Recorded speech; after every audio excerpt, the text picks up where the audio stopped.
Welcome to the SBR NHL Ice Guys for Wednesday, May 16th. I'm Ian Cameron for Sportsbook Review, joined by Andrew McGinnis. We're a little short-handed today. No Andrew, no Alex, I should say, no Dana. But we're hoping to have them back on Friday's show. So Andrew and I, it's an all-Canada edition, Canada for NHL Ice Guys on this Wednesday as we take you through the next two games of the NHL Stanley Cup playoffs in the conference finals. We've got Winnipeg, Vegas in game 3 at T-Mobile Arena tonight, and we've got Tampa Bay, Washington, a suddenly interesting game 4 now taking place tomorrow night between those two teams. So let's get right down to business. Andrew, let's start with Vegas, Winnipeg, Golden Knights returning home with this series tied up at one game apiece. T-Mobile Arena poised to be primed to be a rabid, raucous, crazy environment tonight for game 3. We've got Vegas laying -125 to -130 as home favorites pretty much right now. The total 5.5 in this game.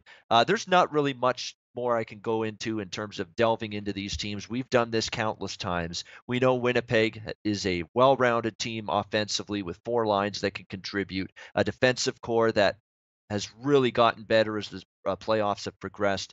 Connor Hellebuck's had a great season. On the flip side, you've got a Vegas team that has just mystified so many people with what they've been able to do with a very fast lineup, an unheralded but a group of defensemen that, yeah, there's no Norris Trophy standout defenseman on this team, but boy, collectively, do they ever play well? And then they've got the backbone, Marc-Andre Fleury and net.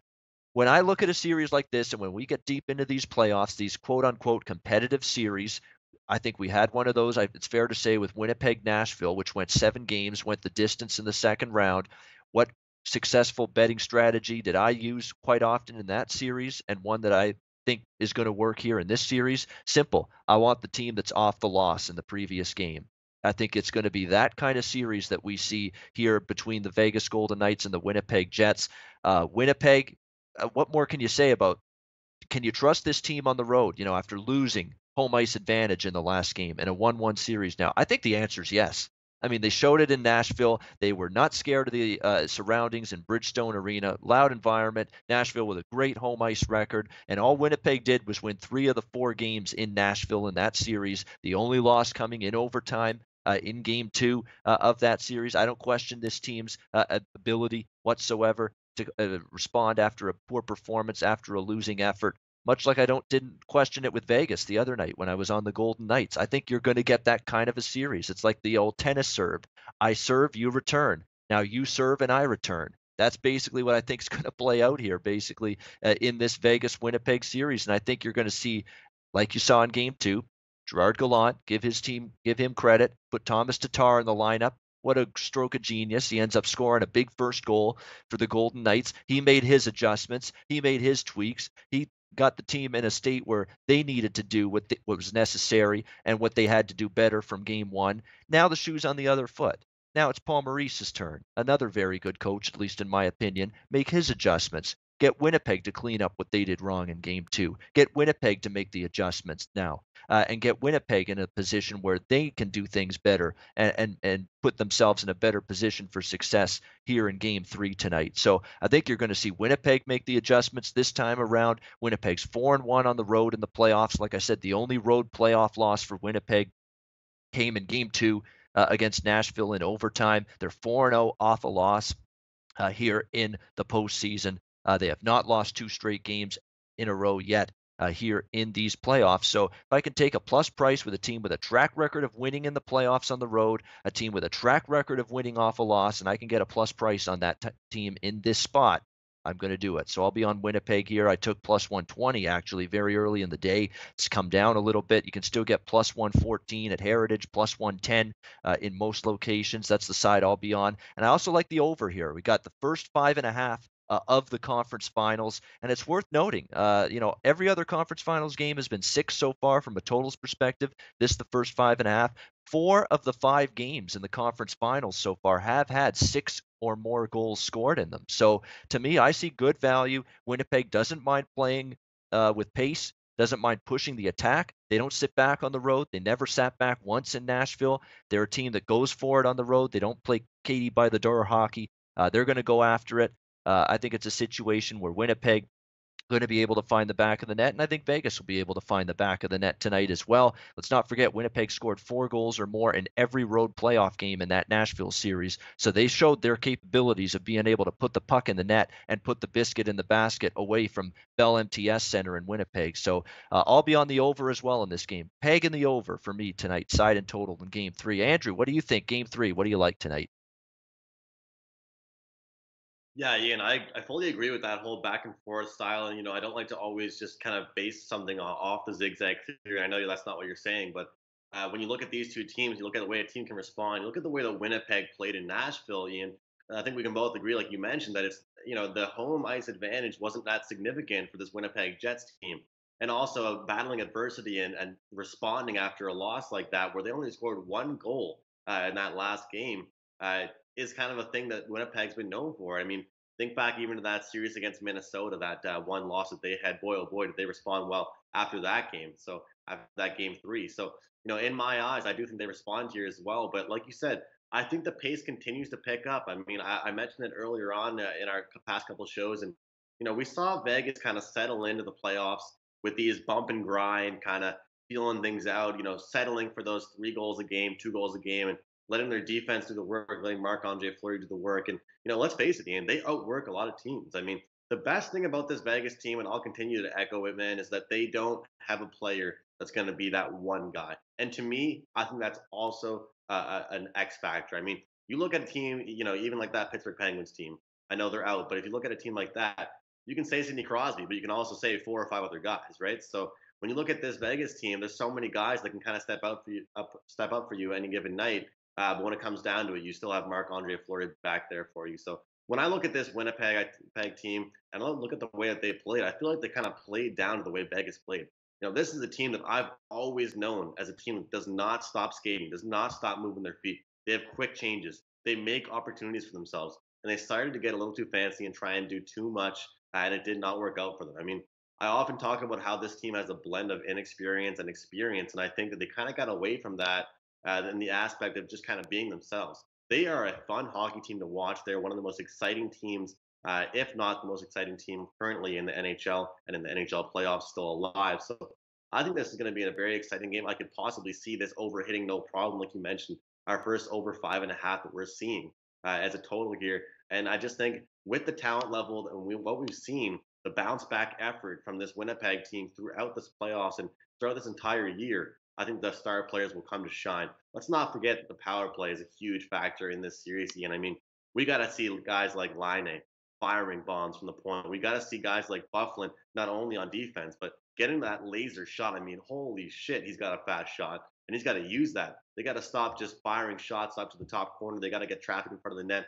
Stick to basic, simple hockey, and that's how I think this team's going to be successful against this Vegas Golden Knights team. But Ian, I'll throw it back to you with this question and say, how much of a factor do you think that opening start and that opening first 5 minutes really is going to be? Because obviously we saw Winnipeg come out flat, start the game off down 2-0, kind of a rough start for this team, and they don't seem to respond well after that happens. So I think in the first period and first really good start is important for this Winnipeg team.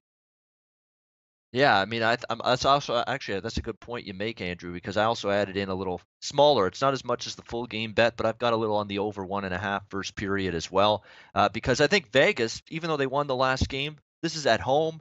They want to get the crowd rolling. They're not going to be sitting back. And Winnipeg, after losing the previous night and having particularly a poor start the previous night in Game 2, they're not going to sit back either. I think you got teams that go for it early in this hockey game tonight. So I like over 1.5 in the first period as well tonight to go with that full game over. I think for Winnipeg, Andrew, the key is because Vegas, winning that last game at home, Vegas will probably have be buzzing, and they'll be peppering some chances and shots toward Connor Hellebuck in the early going. It's all about withstanding that, and I think Winnipeg will do a better job of withstanding that maybe this time around compared to Game 2, when again Vegas was able to capitalize on their chances. It's worth noting though that even with Vegas winning Game 2, they still had to hang on. And that game was 2-1. Winnipeg got back into it. Vegas, just did not add to that lead when they got their chances. So Winnipeg had a significantly worse game than game one, but it's not like they were completely brutal and completely inept. So, and they still had a chance in the end in the third period, down by a goal. But before they could just get their foot back into the hockey game, there's Jonathan Marchessault with that huge 3-1 goal right after Winnipeg had scored to make it 2-1 to really take the air out of the building and the air out of the Winnipeg comeback bid in that third period. So I think the Jets are going to come away from that. Yeah, we need to play better, but we still had openings there where we could have made that game real interesting, and we just failed to do so. Yeah, Ian, another bet I'm looking at in this game as well, and I've talked about this a couple times with you on this show, is the third period over as well. And I've been a lot more comfortable with those than the first period. Of course, you can talk about an empty net goal, and you can talk about a team playing with desperation, playing down, or a team playing up. But I think with the way these two teams play, Ian, I think the way the game's going to start is going to be huge. So as much as I do feel like that there could be an excellent start at the T-Mobile Arena, I think it could be a great start in Vegas. I do think more so that one team's going to be playing for desperation. This is a very huge game in this series. So if it does come down to it, this is going to be a very desperate third period, very exciting third period. We're getting a minus 155 price, and that's kind of around, as far as I'll really go. And I think, over at the 1.5 mark in the third period, it's not a bad bet to look at as well. Yeah, someone asking in the chat, which I like Vegas to score the first goal tonight. To me, that's a total heads or tails thing. That's a total play a game of heads or tails kind of bet for me. It could go either way. I think it really is a coin flip because when I look at scoring first, the scoring the first goal of the game, I want it to be a situation where I think one team's urgency level and desperation level is going to be higher at the start of the game than the other team. Like last night was a perfect example with Tampa Bay. I actually kind of like Tampa Bay to score the first goal. I wasn't sure they'd win the game, Tampa Bay, but I was pretty sure the start would be what you want from Tampa Bay with their absolute backs against the wall. We can't go down 3-0. I thought Tampa Bay to score first last night was a pretty decent bet. Tonight, I think it could go either way. And as I pointed out in the chat here on the chat room, Winnipeg's been good scoring the first goal on the road. I mean, all you have to do is ask the Nashville Predators how many times they fell behind, giving up the first goal at Bridgestone Arena in the second round. So it's a tricky call for me in terms of who's going to score the first goal. It's a bet I'm personally staying away from. But what I'm not staying away from is the goal scorers market. And there's some definite things that have popped into my head and have piqued my interest in the goal scorers market tonight here in game three, particularly from a Winnipeg side. I'm not saying don't bet Vegas props to score goals, but I prefer to bet the team that I think might win the game, and I think Winnipeg's going to be in a good bounce back spot to win the game tonight. I'm looking at Mark Scheifele, bet 365, plus 140 to score a goal. How do you not take something on that? I mean, Mark Scheifele has scored big goals throughout the playoffs, plus 140. A lot of his goals have come on the road, too, if you've noticed. In Nashville, scored a bunch of goals there on the road in the second round. You get Mark Scheifele plus 140, Connor plus 175, not bad.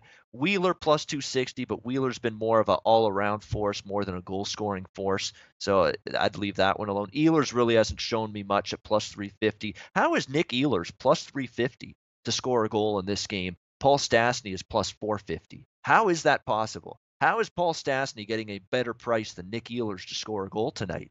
How is that happening? That's because odds makers don't pay attention closely enough. They're basing it all on season-long numbers, season-long stats. Who's been the better playoff performer? I don't give a damn about regular season anymore. Who's been Yeah. scoring the goals? Who's been contributing here in the playoffs offensively? It hasn't been Nick Ehlers. It's been Paul Stastny. I can get Paul Stastny way down there at plus 450 in this game to score a goal tonight. That stands out to me. So Stastny plus 450, Scheifele plus 140. Those are the ones I'll absolutely have some kind of bet on prior to puck drop. No, Ian, it's funny you mentioned that about Ehlers because, like I always mentioned to you, like I watched him play here for the Halifax Mooseheads, and one thing that's negative about that player, and I'm a fan of him, and I think he's excellent. He's a crazy good skater. He knows how to find, a finisher, and he can make plays, but he's very soft. And I think I've always mentioned that there's a difference between regular season hockey and playoff hockey, and if you notice, he does get bumped off the puck quite easily, and he doesn't like to go to those dirty areas. He uses his speed, then he kind of gets out of there. And I think that's why, like you mentioned, regular season stats may not always live up to those playoff stats. And it's definitely notable to mention as well. I would like to second you on that Mark Scheifele play. I really do like that one. I also look at a Patrick Laine. I do think Patrick Laine is going to light the lamp tonight. This is going to be a good game, I think, Ian, but it's going to settle in quiet, I think, but it's going to slowly but surely. I think the goals are going to start coming and the floodgates will open. Like you mentioned, when you got an arena, people always ask, what sport or what arenas or what teams can you really say the home team has an advantage or the crowd is the most effective? Obviously, it's the Las Vegas Golden Knights, the Vegas Golden Knights' first year in the league. But I think you and I collectively can agree that they are one of those teams right now where when we look at that first couple minutes of this game, that arena is going to be rocking. Those players are going to be looking to hit somebody the second they get out there. And, I think the message from Gallant's going to literally be fire everything you can at the net. Don't try and be too fancy. Get this crowd excited. Look for some chances. Try and create some opportunities. And that's what this team can do. And let's be honest, they really do have a couple lines that can do that.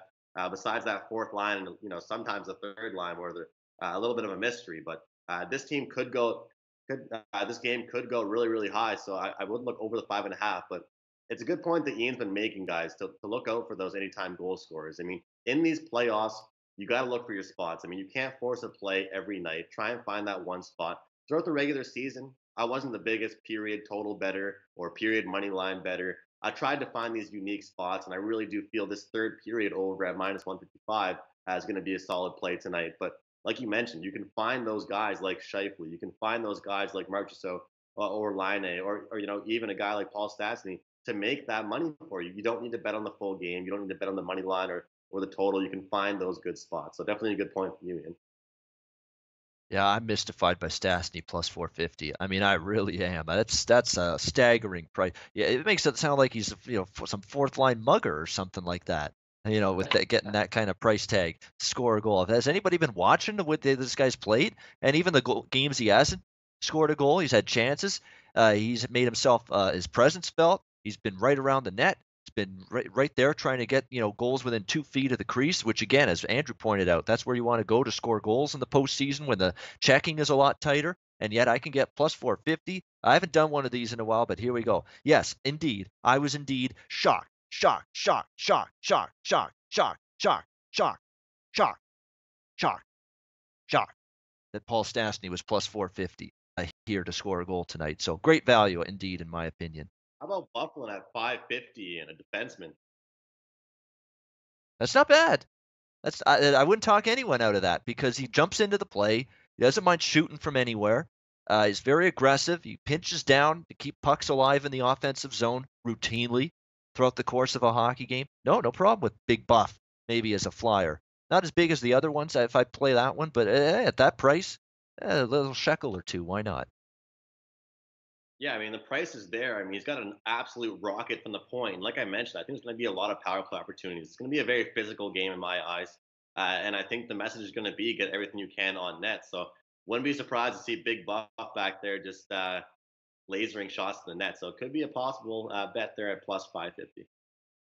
Yeah, and I don't want to compare two different teams and to two other teams and two different series and compare the two and just say what's going to happen in one series is going to be what happens tonight. But you saw the scene shift in the East Final to Game 3 in Washington last night. What did you see? A penalty parade. You saw a bunch of penalties, lots of power plays, and it just makes me think that now, a series like this, it's tight. Both teams have been even so far. They've each won one. Maybe you're going to get something similar. You could have maybe a little bit, few more penalties, few more power play opportunities, and that could go a long way. Look at Bufflin's numbers here. He's got 15 points in 14 playoff games, 5 goals. So 5 goals in 14 playoff games at that price, that's not bad. That's not bad whatsoever for taking a shot there. And Stastny, 6 goals in 14 playoff games. Scheifele at any plus price now, plus 140. Like I say, for a guy that scored 12 goals here in 14 playoff games for the Winnipeg Jets. Yeah, plus 140. Yeah, that's one of those that you just bet it. You just bet it. You see plus 140 there, an underdog plus return on Mark Scheifele. I just take it. I don't even no questions asked, and that's what I did there on that one. Anything more about this game, Andrew, before we go to the next one? No, like I said, I just want to echo that there's no point in really trying to force too much. You don't have to put your whole bankroll on one game. It is the playoffs. It's just one game, so you don't need to go for a first period, second period, third period, total and aside. Just try and find one or two spots you like and you're comfortable with, and place that wager. Don't force it. All right, very good. All right, Washington, Tampa Bay. as we move to Thursday, May 17th, Game 4, Lightning Capitals. Have the Lightning made this a series? I don't think they have just yet. I think if they really want to make this a series, they got to win Game 4 tomorrow night and even this thing up at 2 before the scene shifts back to the Amalie Arena for Game 5. Right now, even money on both sides, 110. Tampa Bay and Washington minus 110, total 6 across the board in this game.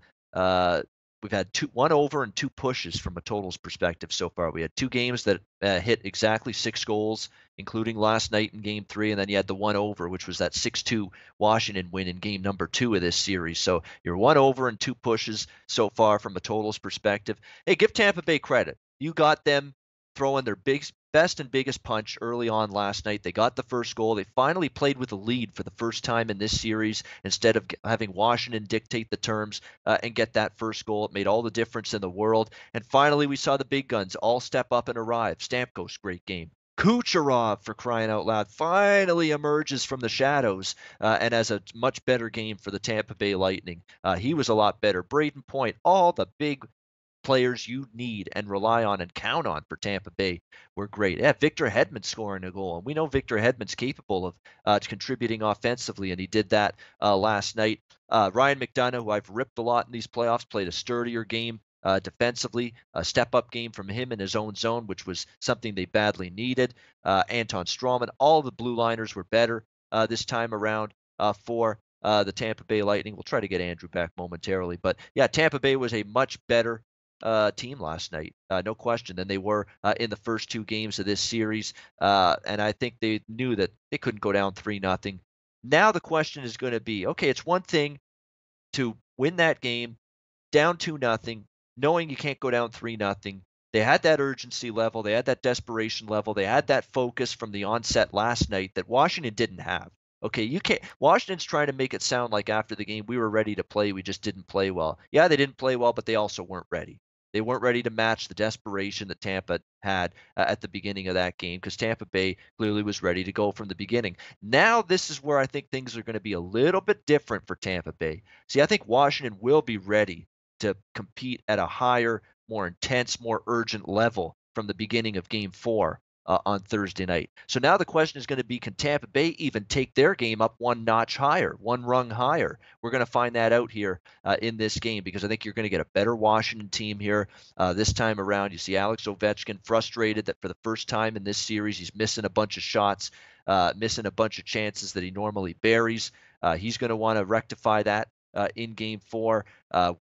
Vasilevsky, give him credit. He was also excellent. I think it's worth noting, too, Washington was making Tampa Bay sweat for as good as Tampa Bay was last night. That game was 4-2, and they had a bunch of chances to make it a one-goal game in the last couple minutes there with the net empty.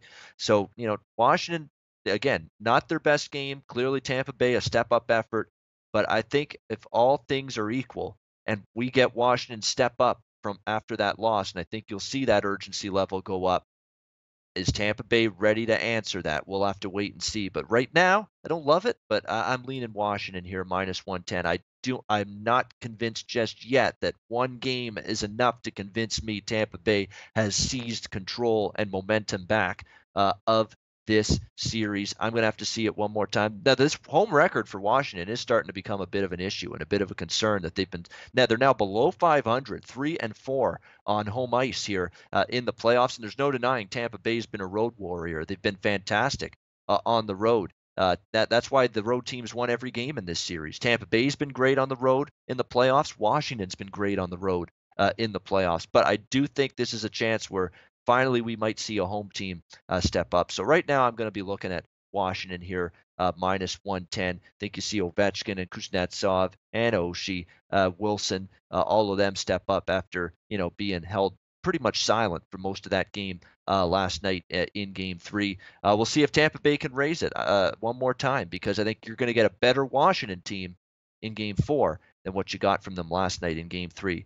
I was going to turn it to Andrew. We'll see if he gets back. But yeah, definitely looking at Washington here right now in Game 4. I just think it's a situation where they're going to be ready to raise their game because the secondary scoring has been the key, I think, for the Capitals throughout most of these playoffs.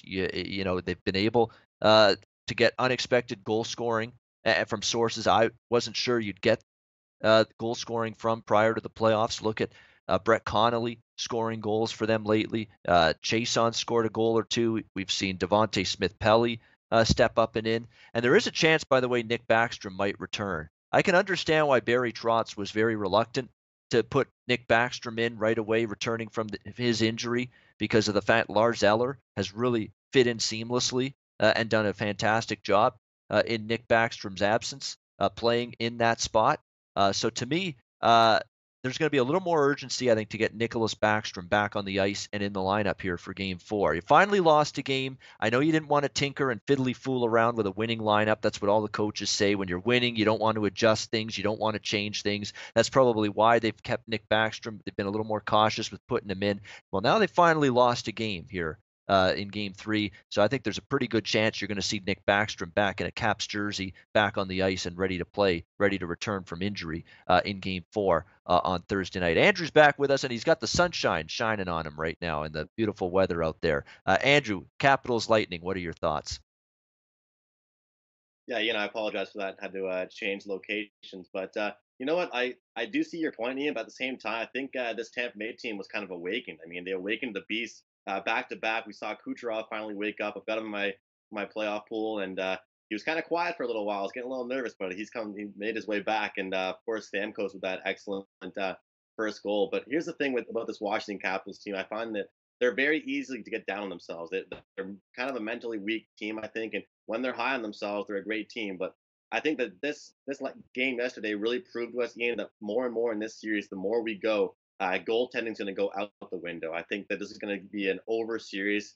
Starting yesterday, we got the push yesterday on my best bet with the over 6, but I think this is going to be a first period over probably in the next game for me. But I think that the way these two teams are shaping up right now, Tampa Bay is going to be hard to stop unless Washington can either stop them at the neutral zone. They're going to have to try and do the exact same thing, try and push that pace and try and get more shots on net because I think, like I said, you can't be too perfect. You can't try and make that right play. There's no problem with a shitty goal in the playoffs. It's just about getting a goal and making the right plays. I feel like Washington kind of gets away from that sometimes and try and be a little bit too cute and try and be a little too fancy, and that's what really bit them in the ass last night.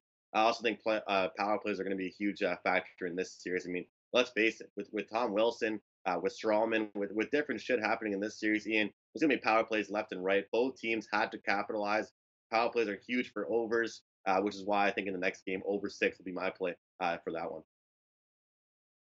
All right, over 6. Yeah, I mean that's that right now what I've seen.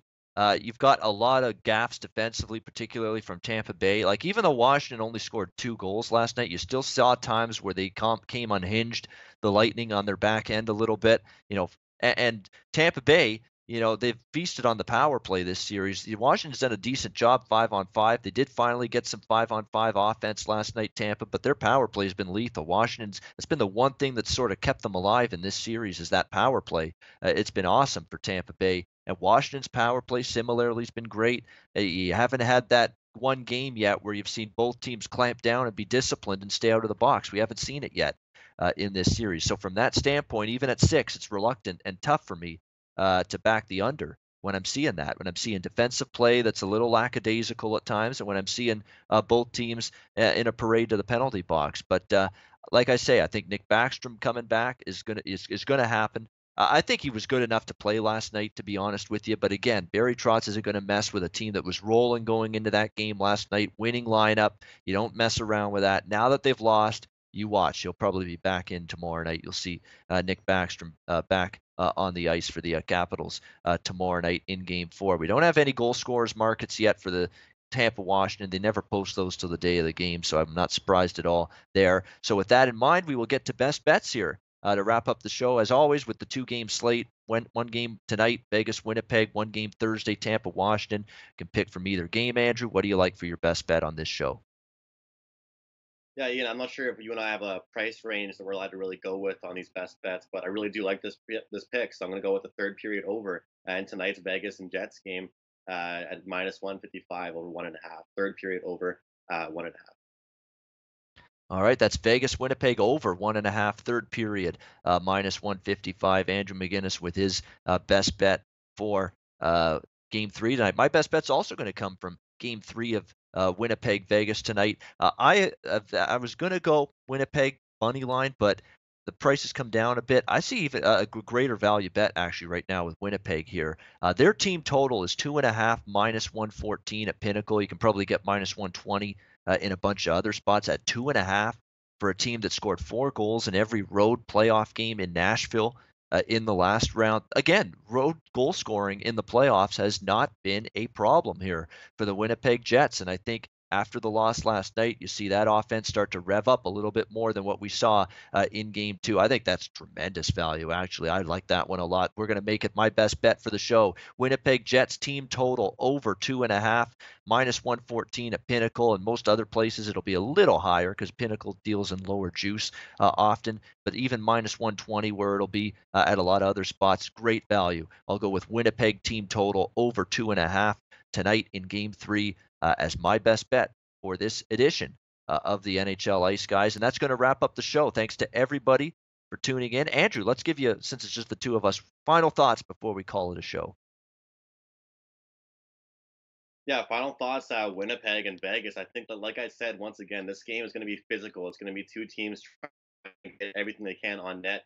I think that if you could call a bounce back team in the entire NHL right now, it's going to be this Winnipeg Jets team. Vegas took care of business. It's now time for Winnipeg to step up, answer that huge crowd, this expansion franchise that came into the league. It's time for Jets to prove that they can come into that exciting arena and bounce back huge. Way too many talented goal scorers on that team. Marc-Andre Fleury can be stopped, and he will be tonight. As far as the Capitals Tampa go, I think Tampa really proved themselves. They kind of brought themselves back into the series, brought themselves back into the mix for cup contenders. And you look at that team, you see the talent level they have. They get right back into the game in the next game. I think this series could kind of tilt towards Tampa Bay. So I'm looking over 6 in that game, and I'm looking for the Jets and the game tonight. All right, good stuff. We got a couple of good games. 1-1 in the Vegas Winnipeg series, 2-1 Washington leading Tampa going into game 4 tomorrow night. Pivotal turning point scenarios in both series coming up. Should be interesting to see how they play out. We'll be back again on Friday for our next show, 1:30 p.m. Eastern, 10:30 a.m. Pacific on Friday for our next edition of the SBR NHL Ice Guys. For Andrew McGinnis, I'm Ian Cameron for Sportsbook Review. Enjoy the NHL Stanley Cup Playoff Conference Finals action over the next 2 nights, and we'll see you again on Friday.